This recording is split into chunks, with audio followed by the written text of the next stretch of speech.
點火升空啦。啱啱聽到啦，其中一個叫做程序轉彎，咁大約係點火之後嘅12秒發生嘅。咁就係咧就住地球嘅一啲傾斜嘅方向啦，就可以節省啲燃料，咁就令到個火箭之後咧可以進入到預定嘅軌道，咁做好一啲準備。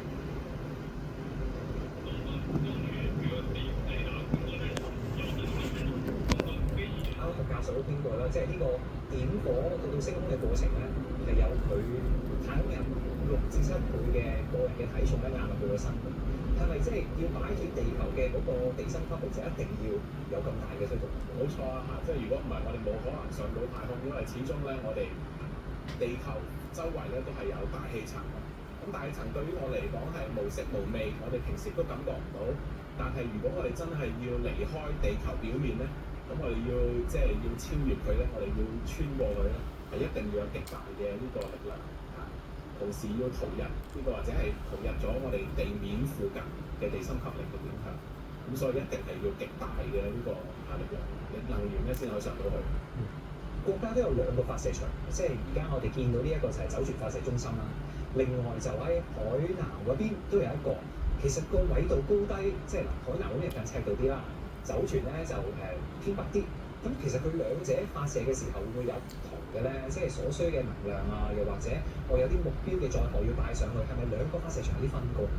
佢有少少嘅，因為咧2個發射場咧，因為佢嗰個緯度唔同嘅，實際上佢可以睇到嘅地球嘅地方係有少少唔同。因為海南嗰個比較南啲咧，如果我哋真係希望圍繞地球嗰個軌道係想睇一啲接近北極圈多啲嘅嘢咧，其實就未必係太適合嘅。咁所以咧，反而係我哋好多時係睇下嗰個載荷啦，佢嗰個任務嘅目的咧，係決定到底應該喺邊個發射場度發射。好似之前嘅天舟10號啦，即係比較重啲，就揀咗喺海南嚟。咁當然啦，酒泉亦都有佢嘅歷史因素，因為本身酒泉就係載人航天嘅基地，咁所以點解一路我哋睇好多神舟嘅發射都會喺酒泉嘅？嗱，剛才2個程序咧就係逃逸塔分離同埋助推器分離。見到4個光點咧，就係嗰4支助推器啦。剛才咧逃逸塔分離咧，其實代表支火箭都已經去咗大約40公里嘅高度，都幾高喎！即係換算翻咧，平時大家搭飛機咧，知可能35000尺啦，40公里嘅意思咧係13萬英尺，冇錯，係好高啊！我哋平時飛一般係10公里左右嘅高度，咁其實呢個40公里已經超越咗我哋大氣層差唔多大部分嘅氣體嘅。個摩擦力都好勁，即係穿越咗個大氣層。冇錯。見到而家剛剛就係個整流罩，拋咗整流罩啦，就意味航天員喺個艙入面咧可以望到出面，望到個星空啦。即係突然之間嗰下第一下嘅感動，我諗就係嚟自呢度。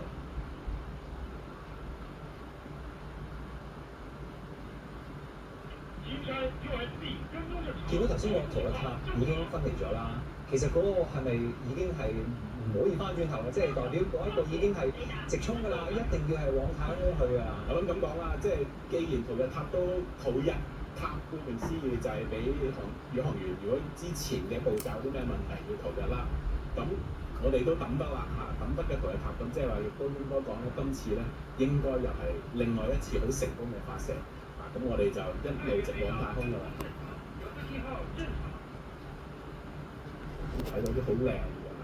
呢啲，因為我哋穿過嗰個大氣層嗰啲離子啊咁樣發出嚟嘅光，所以係好美麗嘅。好多太空人咧，之前嘅分享都係話個整流罩一打開嗰下，嗰一份，即係以往未見過一啲畫面，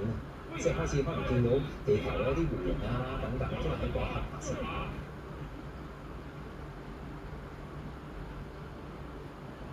今次神舟23號咧，個太空船其實嗰個舷窗做咗啲太空碎片嘅防護，改善咗比之前。其實即係而家聽起上嚟啦，即係之前其實都有幾次太空船升空咧，都遇到呢啲太空碎片啊、太空垃圾啊。咁究竟即係喺